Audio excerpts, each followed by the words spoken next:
Yes, guys, welcome back to the YouTube. So, we are going in with an interview. Me and the big dog, Nathan Styles, is joining me today. As you'll have seen, we have just trained. We had a great, what was it, pulling legs? Pulling legs, yeah. So, certainly felt some of that, and I no doubt will be feeling that over the next couple of days. But we're now going to get into the interview side of things, where I just want to delve into Nath's mindset, his overall sort of background, but without being too kind of similar to some podcasts where you just kind of tell me all your achievements for the and I know a lot of them anyway. I'm grateful to be part of that journey. Yeah. So we will take it back kind of right away from to the very beginning initially, because obviously there's a lot of people out there who are probably looking at you as a bit of an icon, as an inspiration, and like, how did you get into bodybuilding? Like, what drew you to the sport? Where did it all start? Initially, I was massively drawn to bodybuilding through my dad. My dad was an amateur bodybuilder, competed as a natural amateur. So I can remember going to watch him. I used to watch it. I can remember him, like, the first show that he did, like, it was VHS, it was taped. And we had the tape, and I used to put it on all the time. Yeah. Even when my mates come around, I used to say, "That's my dad." Like, so put it on. So my dad drew me to bodybuilding 100%. But then I sort of went down the route of playing football, like every young lad has some form of sport. Yeah. Yours was swimming, mine was football. And I went down the football route. And then when I went to college, we had a college gym, and I got back into training then. Then joined the gym at sort of 16, 17. And it just kind of went from there. When football phased out, that's so cool, like your dad, to have that as like that. So you had quite early exposure then, because really early exposure. I know for me, I didn't really know what bodybuilding was until I was like 20. No. I knew straight away. Well, I probably didn't realise I knew, but I knew. I mean, my dad used to take me down to the gym with him, and my mum were at work on shifts, and my dad would go and train. He'd sit me in the reception at the gym. And I'd be like looking in, and it was just like one of those old school spit and stardust, like everything smelled like sweat, there was chalk everywhere. But he used to get me a flapjack and a can of pop, and I used to sit on the settee at the reception and look through the magazines. Happy as Larry, yeah. Oh, mega. So then we fast forward. I'm not gonna, like I said, I'm not gonna kind of get all the accolades and stuff and that, but like highlights of your career so far. Let's go kind of straight in there. What's been the best times in bodybuilding for Big Nath?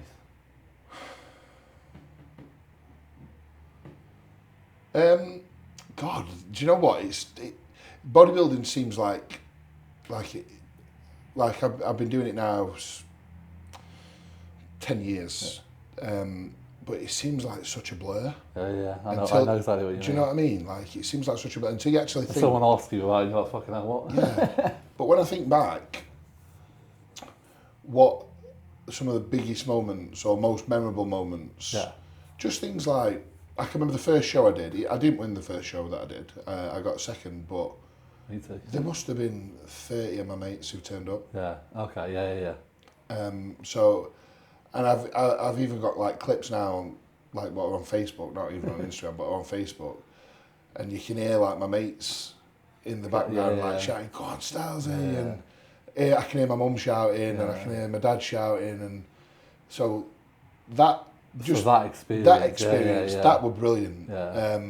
Like my first show and the adrenaline rush, and when I look back, I look like I have an epileptic fit when I was posing. I didn't know what I was doing, but like the experience of the support that you got and the feeling that I got. Thinking back and being able to put yourself straight in that.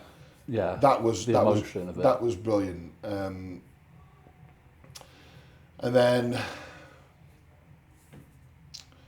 my first sort of notable accolade when I really felt like, I might be all right at this, is when I won the NABBA England. Yeah. It was only the novice class, but again, still the first show I won. Especially when what year was that? 2017. Yeah. And that's like, NABBA classes were sizable. Yeah, there might have been like 15, 16 in the class. Yeah. So I won. That year was just a successful year, so I didn't really know what to expect. I didn't know how good I were. I won the NABBA England, and then I won the trained by JP. When we first, first time out too. Yeah, we because stepped on obviously stage. I'd been watching bodybuilding for a good few years since like 2014, and obviously for me to then and like looking at yourself, Max O'Connor, just people like that. You were in the program line. Yeah. So who did we have? Sean Tavernier. Sean Tavernier, Peter Molnar, Matty Elwood. Yeah. You, Max O'Connor. Others as well. Oh, the Welsh pro, James Llewellyn. Yes. It was mental. That was a good time. It was a mental sort of class. Experience again. So that was just crazy because obviously I won my class, and then to stand next to people like yourself and Max, who I've been watching for the last 3 or 4 years, and I'm like looking at your physiques thinking, wow. And then to be even exposed to like standing backstage and looking at like Peter Molnar and Sean Tavernier, I actually thought, what the hell am I doing here? But it was amazing. Such an amazing experience. Oh, that was mega. So you mentioned that was when you first felt like you kind of could be good at it. Yeah. When did you first think or believe you could be a pro?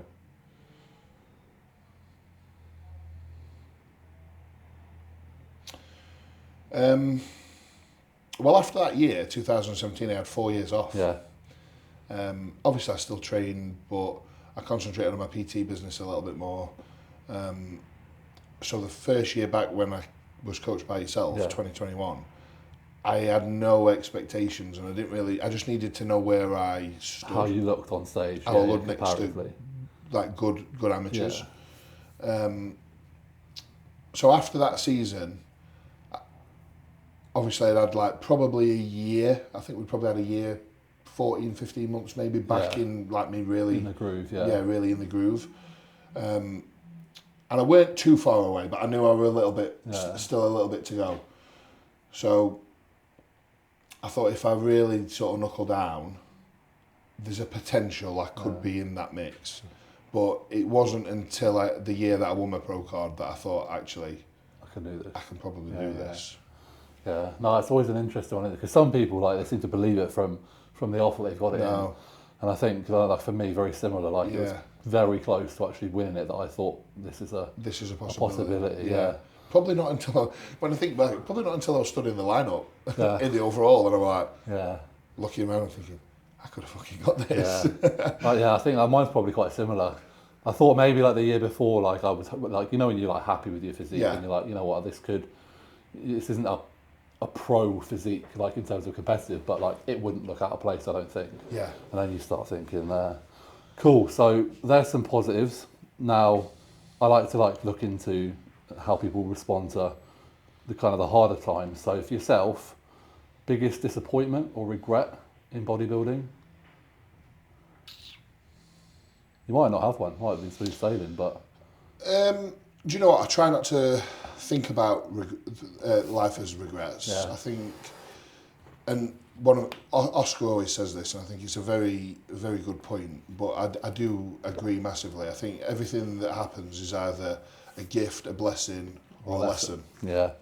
It's a great way of thinking. Yeah. So I try to think on the positive side of stuff. So disappointments though, what like have you got any times when either? Yeah. Do you know what? Like, again, I try not to think.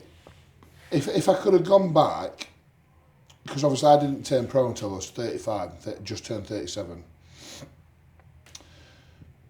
And I had that 4 years off. Yeah. Could I have made a lot more? Yes, I could have made a lot more progress in that 2017 to 2021 if I would have had a different mindset. Even belief sometimes. Belief, yeah. There were a lot of things, but again, I had a lot of good times in that 4 years with work and friends and stuff like that, and Phoebes. We were building our relationship, and so that sort of paved the way for me to be where I am now. Yeah. So again, I don't regret it. I potentially wish I'd have maybe started bodybuilding a little bit earlier than I did. Yeah. Because I didn't compete until I was 27. Yeah. So I think the only thing that I wish I'd have just probably found it a little bit earlier than what I did. Yeah. And what about kind of setbacks?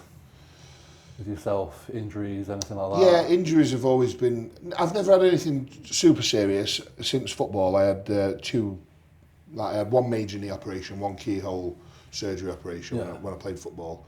But I've never had, touch wood, not had any major setbacks.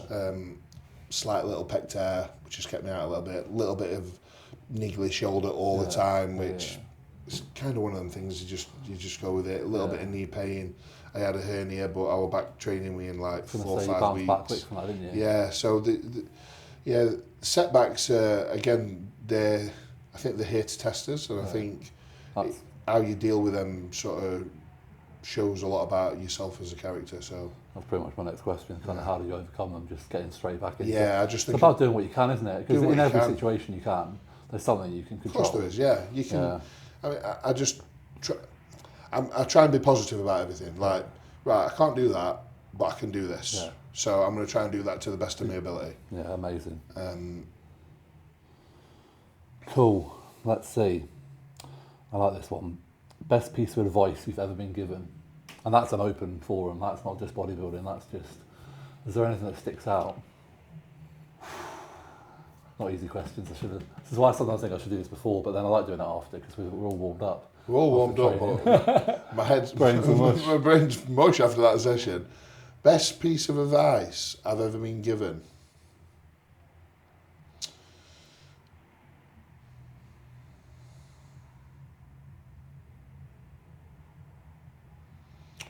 Oh, that is a very, very tough one. Put on the spot. We'll let that run in the background. Yeah. You don't have to come up with anything. Yeah. I can't even remember if what Saf said there. I think he probably said something pretty cool because he's so fucking on the ball. Do you know what he said? I know what Saf said. I should have thought about this because I watched Sas's one. He said it was. I'm sure it was some piece of advice that Chris Aceto gave him. I think you're right, actually. And it was something like, might be just something simple as like just have fun with it. Or I can't remember, but. No, it's a tough question. It is a tough question because I've been given a lot of advice off for a lot of people, and there's probably loads of things that will pop up in my mind. Like my dad's dad, my granddad, who passed away when I was about 17, 18, he was quite like philosophical. Yeah. And he probably gave me quite a lot of like, do you know, like little one-liners? So that's like, for me, like I know someone asked me that question, I straight away think of someone, but I can't think of what they said. I can't think of what they said. One of my first swimming coach, I know he gave me a hell of a lot of like diamond nuggets. Yeah, and just like real positive direction, and you know, just the way he was almost. But it's like thinking back, it's like, what piece of advice? Nah, we'll let that run. Yeah, let that run. Now this one is not, because I know what you're like, so I'm going to sound like a bit of an ego here, but I don't want you to mention me. Who do you look up to in bodybuilding? Not sidestepping that question, obviously yourself, because I've mentioned that plenty of times. And this is about you, not about. Who do I look up to in bodybuilding? So both as like an athlete and as people like athletes you aspire, not just aspire to be like, because I don't believe in that, but like who you admire, either the physiques or the way they operate. Likewise with like coaches and things. Do you know, it's always a difficult one, this, because I just try to stay in my own lane and do my own thing and be the best person that I can be. I always like James Hollinshead. Yeah. Because I just feel like he's quite...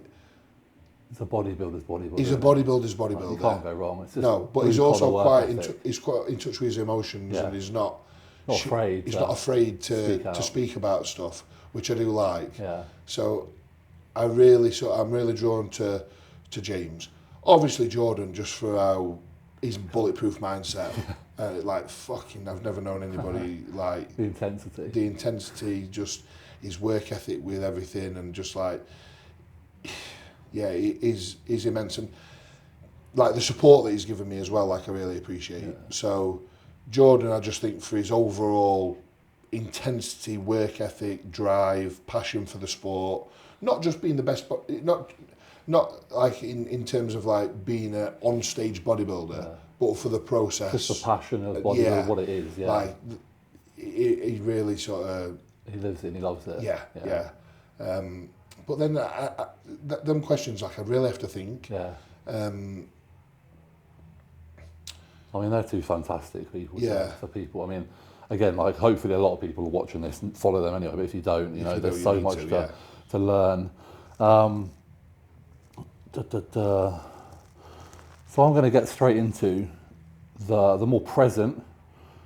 And I don't think I've asked you this yet. What's next? Like, what's the plan moving forward? Because obviously you've recently switched coach, big dog coaching himself, which I've got to say I am thrilled with, because you know, I have been a part of your journey. I've been a friend for, you know, a long time now. Yeah. And I've seen you develop as a coach, as an athlete, and you have the ability to coach yourself. Yeah. And I think sometimes, you know, I'll never say things, because I like people to just do what they want to do. Yeah. But I think it's a great move. Yeah. And I'm excited to see how it. Yeah, I'm very, very excited. It's do you know what? It's reignited yes, that's what it was for me. A different kind of passion. Yeah. And a different way. Like, I want to expand my knowledge and learn. And I've had 3 fantastic coaches, all different in their own way. My first coach, Chris, I learned a lot from him. Yeah. From nutrition to supplementation to the chemical side of stuff. Chris Wormsley, wasn't it? Yeah. Like, I learned a lot, so I owe a lot to Chris. Then yourself, like, you've paved the way for me in terms of how to act as a human first and foremost, but as a bodybuilder, as a professional. It's so fucking awkward when you talk about me, mate. I know, but you're too good at it. But honestly, you did, and then just how to be a fucking good coach, like, because I was coaching before, but how you dealt with me, like, really sort of paved the way with my own coaching. Okay, cool. And how to just be a fucking good person. I think a lot of it comes down to being in tune with people. It does, like, treating them like that. Yeah. I mean? And then Callum, I've had 3 fantastic years with Callum. Me and Cal are still really good friends as well. I like to speak to him daily, especially either through Instagram or he'll message me. And again, super knowledgeable. I mean, Cal would be one of those people who I would almost mention in my bodybuilding, who I look up to. Although it's weird because, like, he's younger than you, but, like, because I got to work with him near enough at the beginning when he was at M10. Yeah. And I remember the drive that he had for learning, and I was like, he made me feel so bad as a PT. I was like, fucking hell, I'm lazy. But, like, you know, I was good, but, like, he was next level. Yeah. And again, it's like with everything, you get what you put in. He's the top in the world. Oh, yeah. Because he has put that in. Exactly. And I love that. So, yeah, obviously you've been fortunate to be coached by him and see how that operates. Yeah, and like, take that forward. He just sort of he just took things onto a new level with the sort of the detail and what he knows, like, and how he articulates himself as well. Just fucking really He's good. He's an educator. Really good. So I learned so much off Cal. Yeah. So again, massively grateful for that. But again, knowing what you've done as an athlete coach, coaching yourself, I always admired that. Yeah. And when you get to a certain level in terms of knowing your own body, how it works and what you like, and I kind of think I just got to that point where I was thinking certain things where, like, I want to try that. Yeah. But as not necessarily trying to go against Cal. No. And that's it. Like, when you've got someone. But if it's me then saying, Cal, what do you think about this? Yeah. And him agreeing with it. Yeah. Then I'm kind of making the decisions for myself anyway. Yeah. So without sounding like,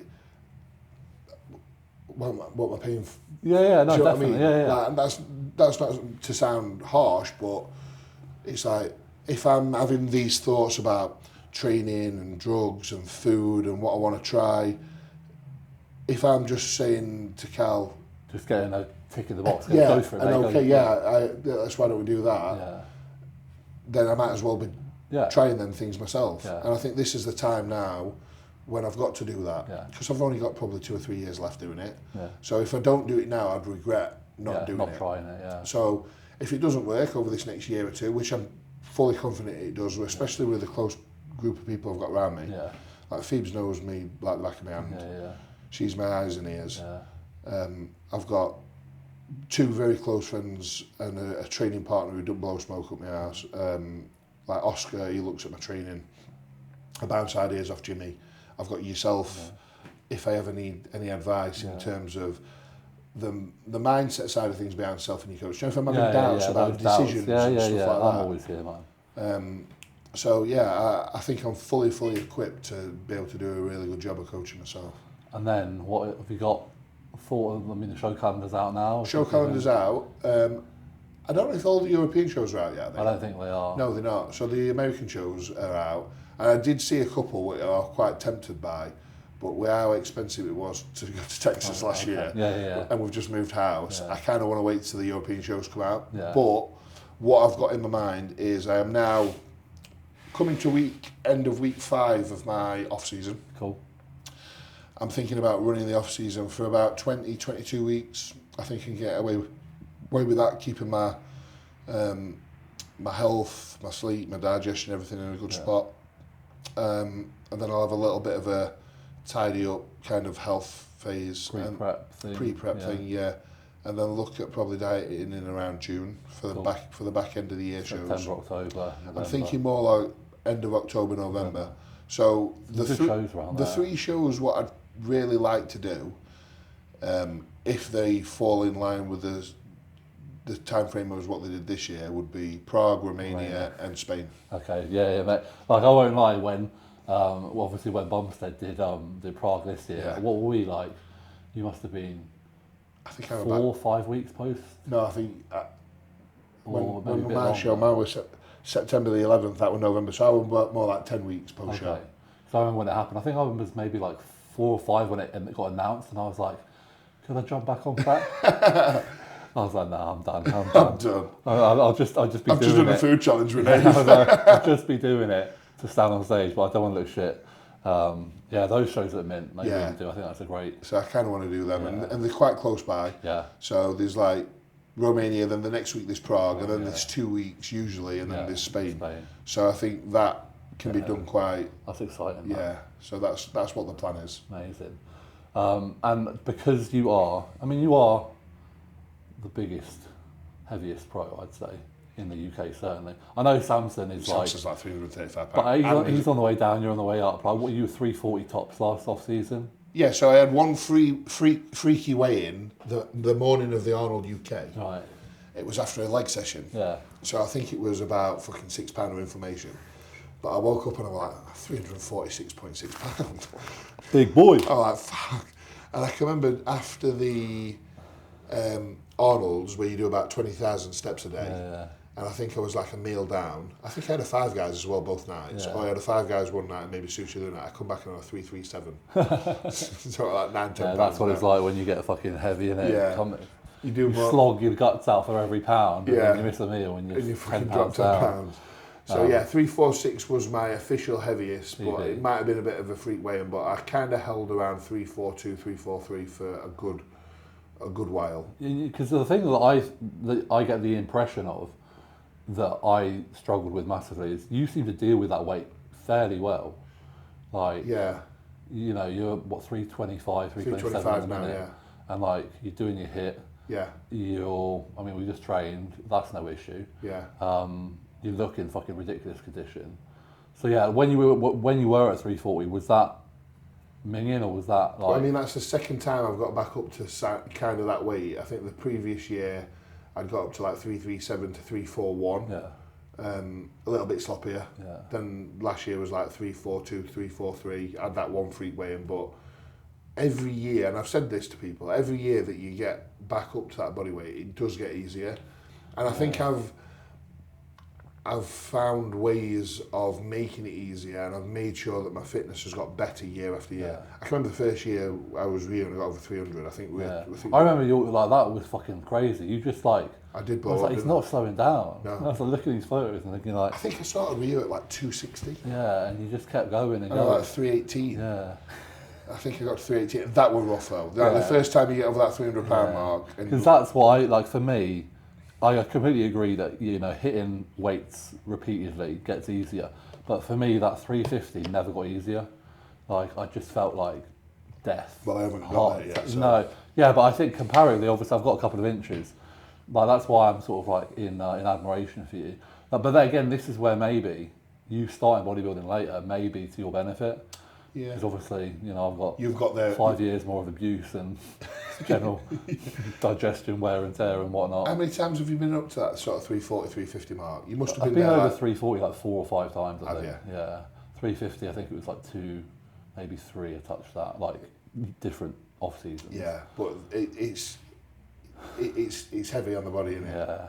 That's why I say I've only probably got, I'm 37 now, so realistically, if I've got another 2 or 3 years at that, round about that 350 mark, I'm probably going to be saying, I don't want to fucking be at that 350 mark. That's fast forward where I am, I think, yeah. But you've got, like, again, it's like, it's nice, and I want people to kind of take away, like, that kind of foresight.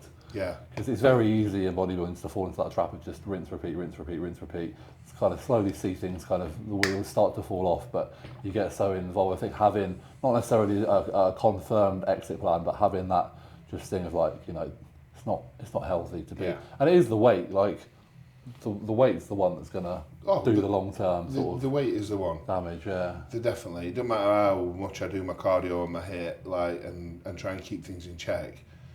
The stress on you, just on your joints and your body and your heart, like the amount of food that we have to put away. Yeah. I mean, one thing I've noticed is each year I'm dealing with the food better. Yeah. I don't think I necessarily need to eat as much food as what I have done previously to put weight on. I think that's true. I think I can probably eat less this year than what I ate last year and still make more progress. Yeah. But like I'm at like 5,800 calories now on training day and 5,400 on non-training day, and I'm fucking starving still. Yeah. Like I could easily put away 6,500, 7,000 calories a day. And that's what you want, especially 5 weeks in. 5 weeks in, that runway. Amazing.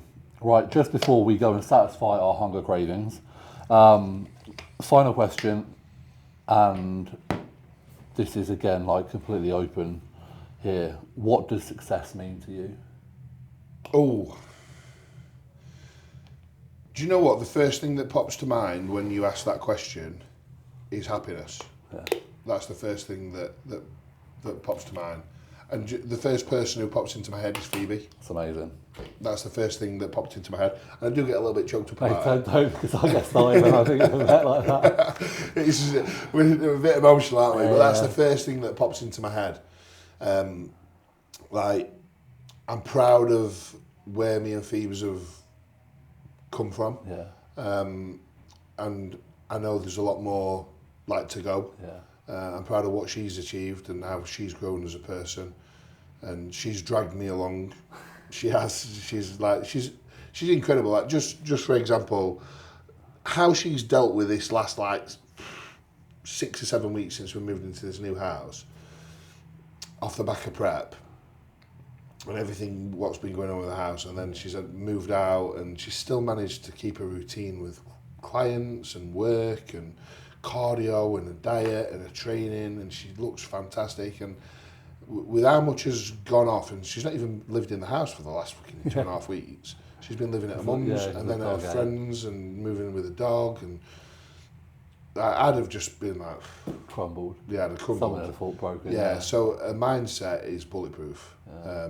And like she's a massive inspiration for me. So success for me is building a future for me and Phoebe's that we're comfortable and we're happy. You're well with. On the track, mate. Yeah. Like, it's great to see. So. Yeah, so I'm really proud of what we've done. Like with buying this is obviously mine and Phoebe's first property together.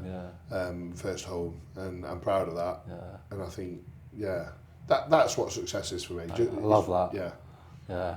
Big up Phoebe's. Yeah, big up Phoebe's. I fucking love you.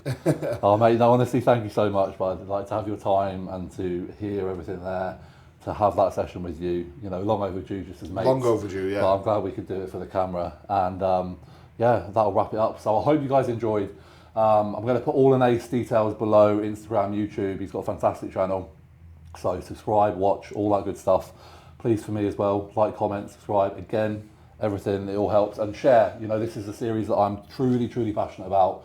And again, a fantastic guest. we're on a good, really good start. I want to share it. I want people to know. I want people to know how pros think. Not even pros, just people at the top of their game across the board, how they think. Show different ways of training and show that bodybuilding is fucking amazing. So, thank you. Thank you guys. Thank you. And just a quick thank you to Josh, who's had me this printed out as well, which is awesome. So, much love, brother. Thank you, mate. Thank you so much.